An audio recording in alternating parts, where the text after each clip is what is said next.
Yo yo, what's up mga kabutingting? Yan, isang mapagpalang araw sa ating lahat mga kabutingting at welcome back sa ating munting channel.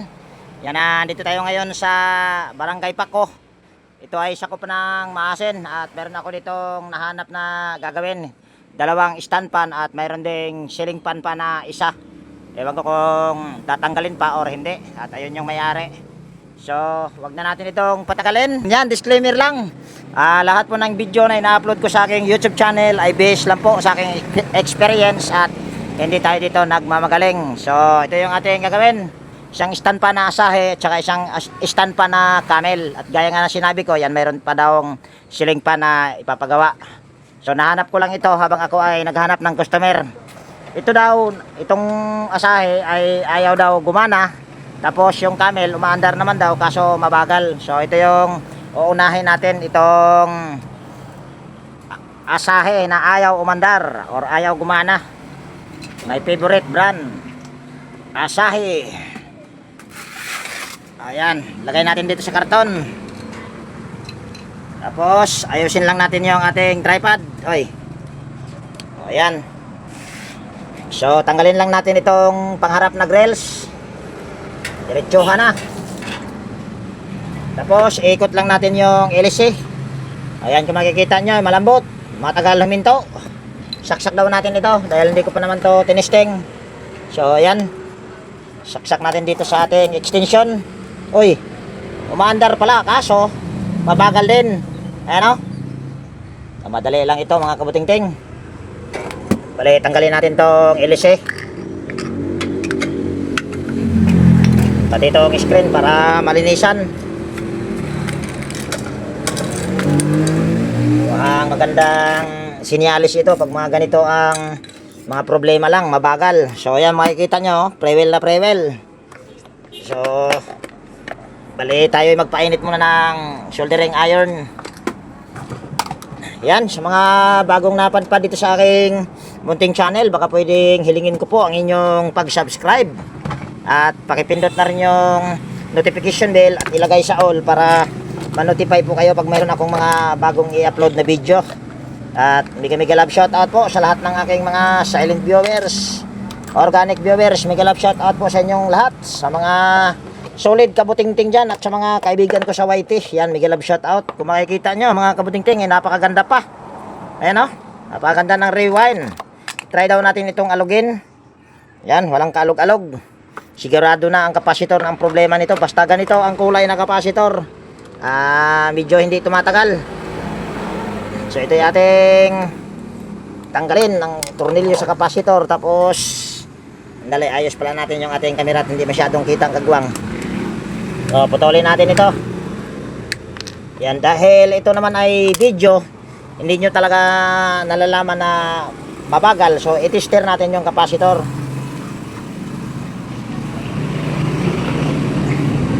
Handa ko lang yung aking tester.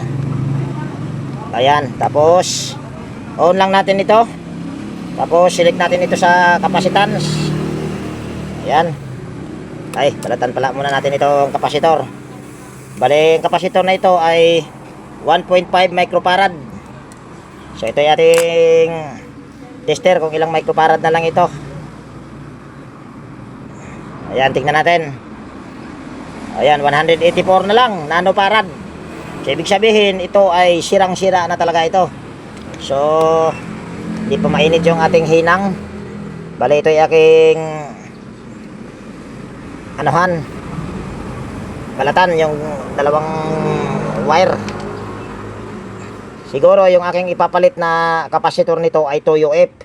Dahil sa aking experience, pagka isusunod ko sa original nito na 1.5 ay sinisira yung kapasitor basta ganito ang brand na 1.5, hindi tumatagal. Kaya ang gagawin ko dyan ay 2UF yung aking kakabit dyan, at saka makapal naman yung kanyang stator at napakaganda ng kanyang rewind. So kuha lang ako ng kapasitor. So ayan, bali ito yung aking ipapalit na kapasitor. Ito ay 2UF at mayroon din akong 2UF pa rin pala ang kagwang. Ayan, bali ito yung 1.5. Ayan, mayroon din akong 1.5 kaso sabi ko nga ay 2UF din yung aking ikakabit.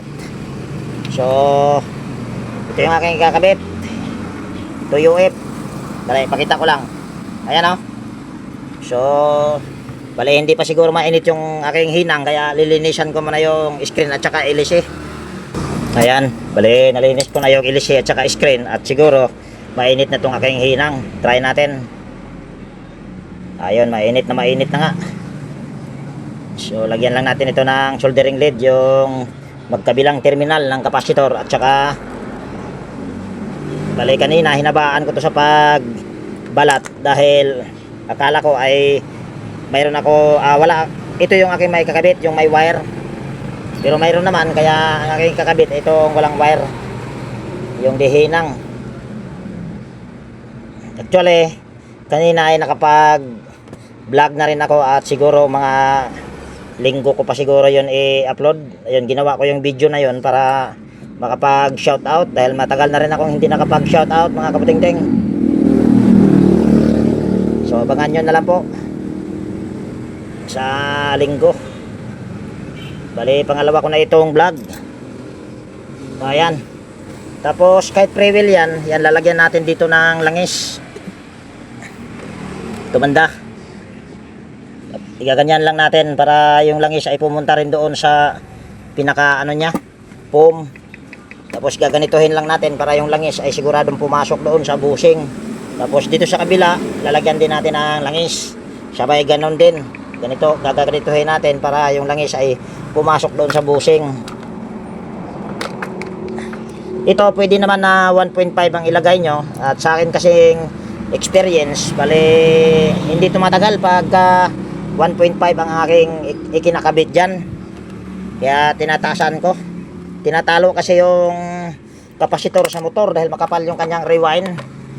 Okay na yan. So ito ay pagpagan ko na lang ng bahagya, dahil di ko pa to nilinis kanina, dahil sinabi ko ay ilisi at saka screen lang yung aking pagpagan or linisan. So bali ito ay ating takpan na, dahil sigurado naman na kapasitor lang ang problema nito. Maingay yung mga sasakyan dahil nandito tayo sa tabi ng kalsada.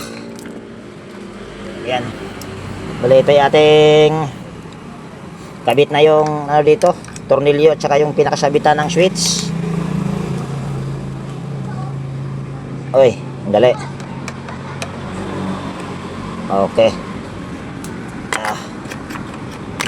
Mamaya na natin isabit.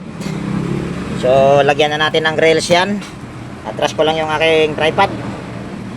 At yan, balik na natin itong screen, tapos LC. Napakalambot, oh. Tapos ito yung orbit pan na sinabi ko, or ceiling pan. Yan, mayroon na daw tumingin doon at sinabi ay motor ang sira. Okay, so titignan natin mamaya kung motor ba talaga ang sira. Dali pala, bakit nga pala nandito yung camera? Dito pa pala sa baba yung ginagawang kagwang. Balik natin dito sa taas.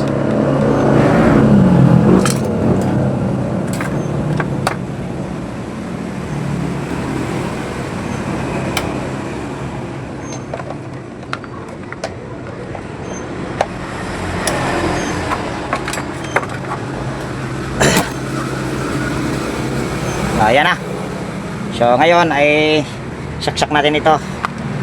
So ito yung pinaka problema lang. Saksak natin. Tapos pihitin ko dito sa number 1. Ayan. Mabilis na yan mga kapatingting. 1 pa lang solid ka na dito. Dahil tinaasan ko ng capacitor yan. Ayan, okay na. Lagay natin dito sa number 2. Ayan, number 2. Number 3. Steady daw natin. Ayan, nag-steady rin at nagsiswing. So okay na ito. 1 man down. So hugutin lang natin yung saksakan. Tapos tawagin lang natin yung mayari. Pwede na yan dali pala. Sir, pwede nyo na to gamitin, sir. Dali, papakita natin sa mayari na para may magamit sila. Tingnan nyo po. Ayan. Number 1 pa lang yan, sir. Okay na? Number 2. Ayos. Ayos na, sir? Ang ceiling fan daw, wag na lang daw kasi 4 na yung stand fan ko. Hindi rin magagamit. Ito sige. Na lang dalawang. Sige po, sir. Sige po. Okay, sige po, sige po. Okay. So, hindi na daw ipapagawa yung ceiling fan dahil marami na daw silang electric fan. 4 na stand fan at yun sanang ceiling fan. Kaso hindi na ipapagawa ng mayari. So, ito lang ang ating ngayon. I-upload. Ayan. Maandar na. Kaso nga ay mabagal daw. Tingnan natin kung anong number na ito. Ayan, naka number 3 na. Ilagay natin sa number 1. Pre-wheel din ito. Matagal huminto yung kanyang hélice. Ayan oh. So, lagay natin sa number 1. Ayan, mabagal nga talaga. Hindi naman kayo maniniwala kung ayan ba ay mabagal. So, tester natin yung capacitor. Para tayo ay patas. Bagay, yung mayari naman na mismo ang nagsabi na ito ay umaandar pero mabagal. So, ito ating titignan yung capacitor. Diretso tayo sa pinaka problema.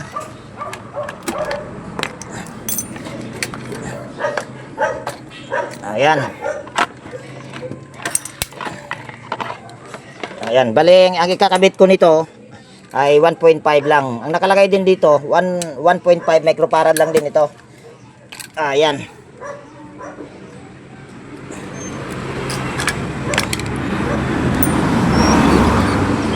Ayan, putulin na natin ito diretso.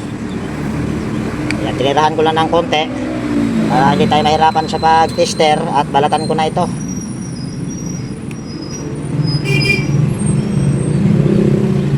Ayan. So, gamit tayo ulit ng tester. On lang natin ito, tapos select natin sa capacitance. Ayan. So, nakalagay dito ay 1.5 microfarad. So, tingnan natin. Ayan, kita naman yung ating tester. Ayan. 400 na lang mahigit. 400. Ayaw minto. Basta 400 na lang mahigit yan. Kaso hindi pala kita ang kagwang. Ayan, 400 mahigit. So, ibig sabihin, ito ay sira na dahil ito ay 1.5 microfarad. So, dalawa na. So, ito yung ating ipapalit. 1.5 microfarad. Ito ay ating lalagyan muna ng tube para hindi ma-disgrasya. Ayan, talihak. Balatan muna natin. May balat na pala yan. Binalatan ko na pala. Pagbuwang ka talaga, ting. So, lagyan muna natin ang soldering lead yung dalawang wire.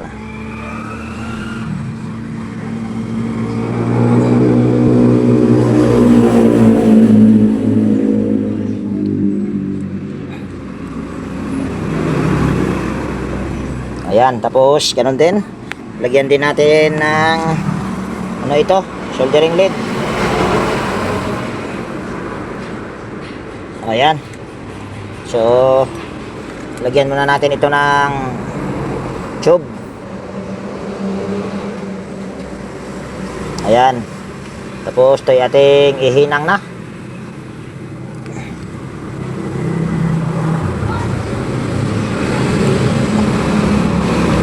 Ayan.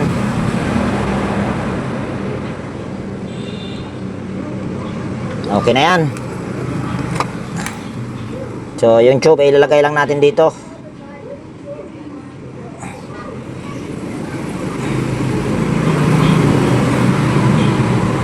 Okay na yan.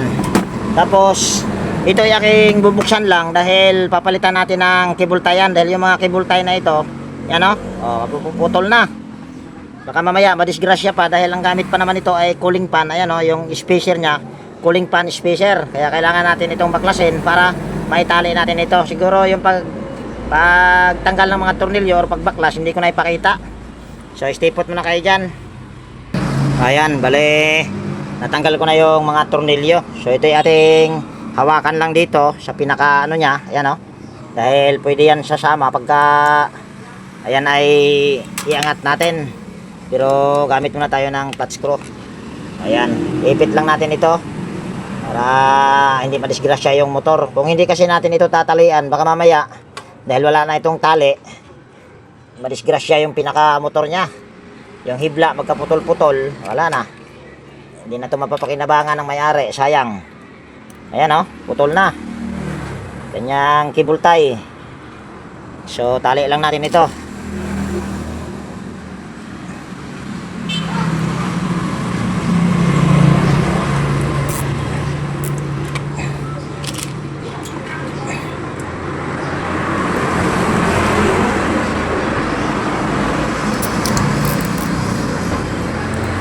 Ayan. Tapos putulin natin. Ayan, tapos pagpagan lang natin yung motor. Okay na yan. Tapos hugutin lang natin ito. Ayan, tapos lagay muna natin yung motor dyan. Tapos lalagyan natin ito ng langis, yung kanyang foam. Dahil nabaklas na rin natin ito, kaya lalagyan natin. Pero pinaka-purpose ko lang nito, kaya ko siya binaklas para matalian yung pinaka niya, dugtungan.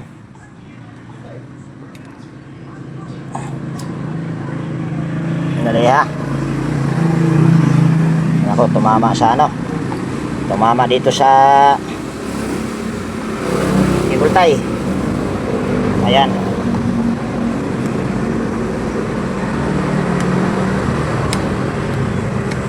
Okay na yan. So itatabi ko lang ito. Ayan, tapos lagyan lang din natin dito sa kabila ng langis. Okay na yan. Tapos bago natin isalpak, dali, pagpagan muna natin ito. Oy, kagbuwang. Ayan, lagyan muna natin ng langis yung shafting bago natin isalpak. Okay na yan. So ito yung ating kabit na.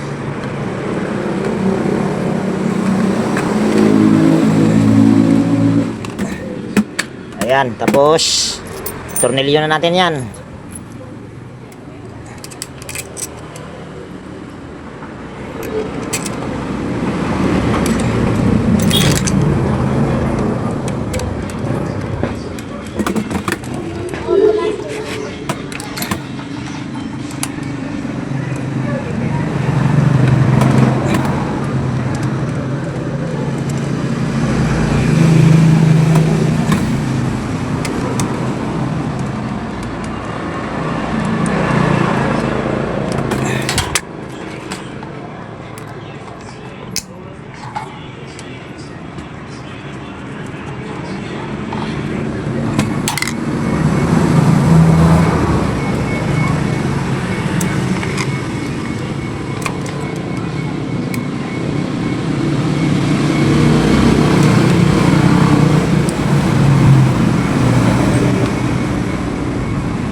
Ayan.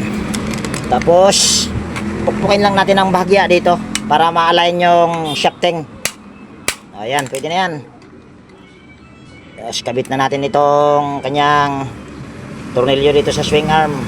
Yan, ito ay pabaliktad, basta kami lang brand. Pabaliktad ang nito. Pahigpit. Pahigpit nito, yun yung paluwag sa ibang brand. So testing muna natin, baka mamaya may nadisgrasya akong hibla dito andar. Pagka may nadisgrasya ang hibla, yan, saksak ko lang dito. Tapos pihitin natin sa number 1. Ayan, mabilis na ito. So ito yung aking lilinisan muna.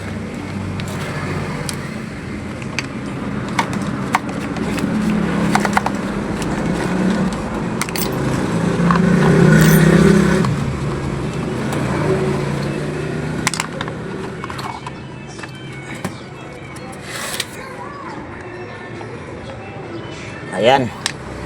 Tapos nasaan na ba yung nito? Tornilyo nitong kagwang. Ito.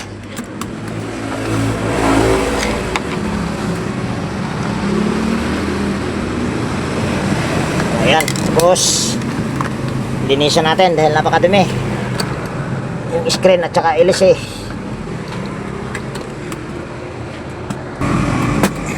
Yan, nalinis ko na yung pangharap. Ito naman yung ilisi. Ayan, alinis ko na naman ko na rin yung screen. Ay, ilisi pala. Buwang katargating. O yan, bali nalinis ko na lahat.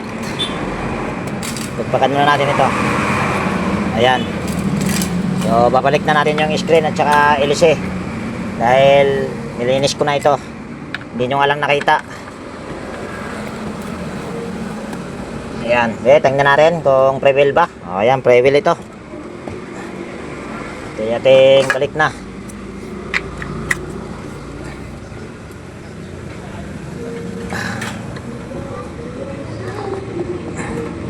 So napaka-swerte ito. Mga ganitong sira lang. Dahil ano lang, puro kapasitor lang at ang problema tsaka linis. Ayan, tapos lagay na natin sa stand.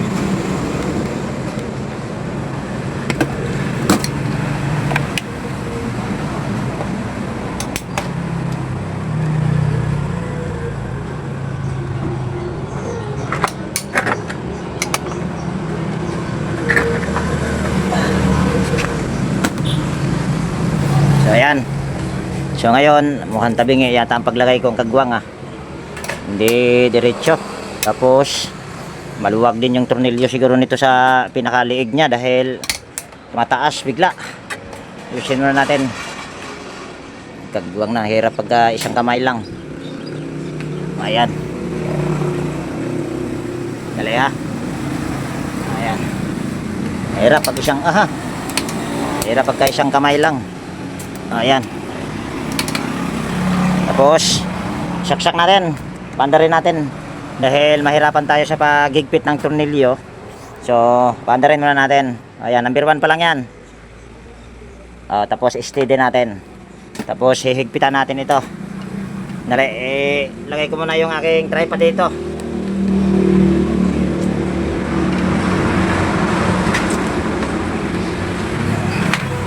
Okay na yan.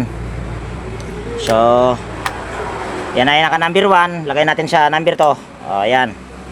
Mabilis na ito mga kabuting-ting. Hindi katulad kanina. Okay na yan. Ayan, kung mapapansin nyo, pagtanong kayo, sa una kong ginawa 2UF yung aking inilagay tapos ang nakalagay doon sa original ay 1.5 lang. Kaya ko siya tinaasan dahil makapal yung stator. Ito naman, sinunod ko lang sa original na kapasitor dahil manipis lang kanyang stator at saka yung rewind nito, tanso naman pero medyo may kanipisan, pero pwede pa rin ito sa 2UF kung wala ka talagang 1.5 microfarad. So okay na ito. So yun lang ang ating ngayon. At abangan nyo yung sinabi kong sa linggo ko pa siguro yon yung aking binalag kaninang umaga. Ito kasi pangalawa ko na itong vlog. So yan, bali dito ko na po tapusin yung ating video sa araw na ito. At kung nagustuhan nyo, yan, baka pwede pong pa-like, tapos paki-share, at higit sa lahat, kung bago kayong napadpad dito sa aking munting channel, baka pwede pong hilingin ko po ang inyong pag-subscribe at pakipindot na rin yung notification bell at ilagay sa all para ma-notify po kayo pag mayroon akong mga bagong i-upload na video. So yan, ako'y mag-iwan na po sa inyo ng ingat tayo palagi at God bless po sa ating lahat mga kabuting-ting. Yan, bye bye na po!